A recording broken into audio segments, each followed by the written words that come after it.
John Milton was considered the greatest poet of his time. I think that an argument can easily be made that he is one of the top 3 influential writers in the English language. Shakespeare and Chaucer are the other 2. But he did not write his most famous work, Paradise Lost, until he had become blind in both eyes. He wrote this sonnet between 1662 and 1665. In it, he wrestles with his loss of sight.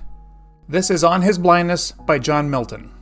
When I consider how my light is spent ere half my days in this dark world and wide, and that one talent which is death to hide, lodged with me useless, though my soul more bent to serve therewith my Maker, and present my true account, lest he returning chide. Doth God exact day labor light denied? I fondly ask, but patience to prevent that murmur soon replies. God doth not need either man's work or his own gifts. Who best bear his mild yoke? They serve him best. His state is kingly, thousands at his bidding speed, and post o'er land and ocean without rest. They also serve who only stand and wait.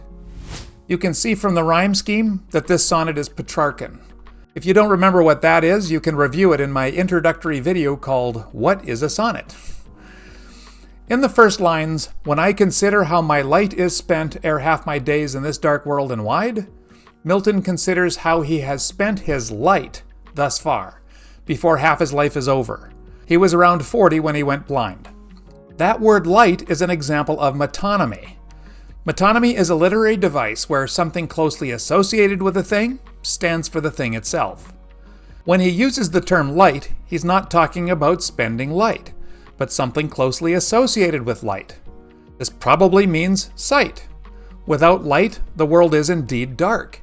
And in the absence of sight, the wideness of the world increases, for no limits can be seen. It's kind of overwhelming. There are other things he could also mean as well. Light could be life, energy, or his passion, or the expression of his ideas. These and more can all be packed into that word light. And then these lines, and that one talent which is death to hide, lodged with me useless, though my soul more bent to serve therewith my Maker, and present my true account, lest he returning chide.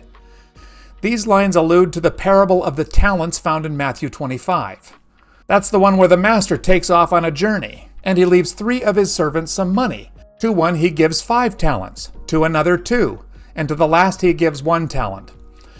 A talent was a significant amount of money. The servants were supposed to do something with the talents. When the master returned, he called them to account. The one with 5 talents doubled it, and he gave his master 10. The second servant also doubled his talents.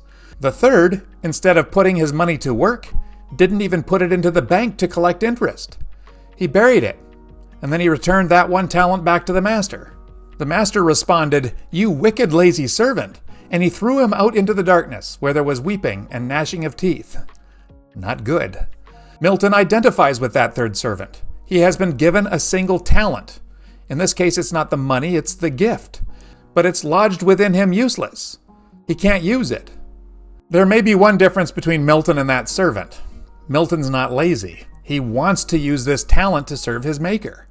He does not want to be chided, as was the third servant. That means yelled at. But Milton is about to foolishly ask a question. Doth God exact day labor, light denied? I fondly ask. Fondly means foolishly. The question is, does God expect me to use a talent that requires sight without having sight? Personified patience promptly stops him before he can make a fool of himself. And patience says this, God doth not need either man's work or his own gifts. Who best bear his mild yoke, they serve him best. That means God doesn't need anything from us. He needs neither our work nor his own gifts. Our talents, our abilities were given to us by God. They were his to begin with. Those who serve God best are the ones who accept life as it comes and submit to God's will, whatever the circumstances. And he won't ask too much from us. Patience continues. His state is kingly, thousands at his bidding speed, and post o'er land and ocean without rest. They also serve who only stand and wait. I think that patience is here differentiating between lords and kings. The master of the parable was more of a lord. Lords don't have unlimited resources, and they are a little bit more insistent that every servant on their estate are productive. Kings can afford to be more gracious. They have many who can do their bidding. The king can afford to allow the occasional servant to only stand and wait, as long as they are ready to go when it's time. When kings are eating dinner, they have a room full of all kinds of fancy-dressed guys standing around just waiting. They're his servants too. I think that's what Patience is talking about here. Milton was ready when the time came. He eventually went on to write Paradise Lost. How did he do that? Well, he had an incredible memory.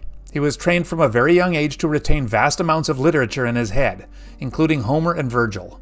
He wrote Paradise Lost in blank verse, so the structure and rhythm of his lines are more easily remembered.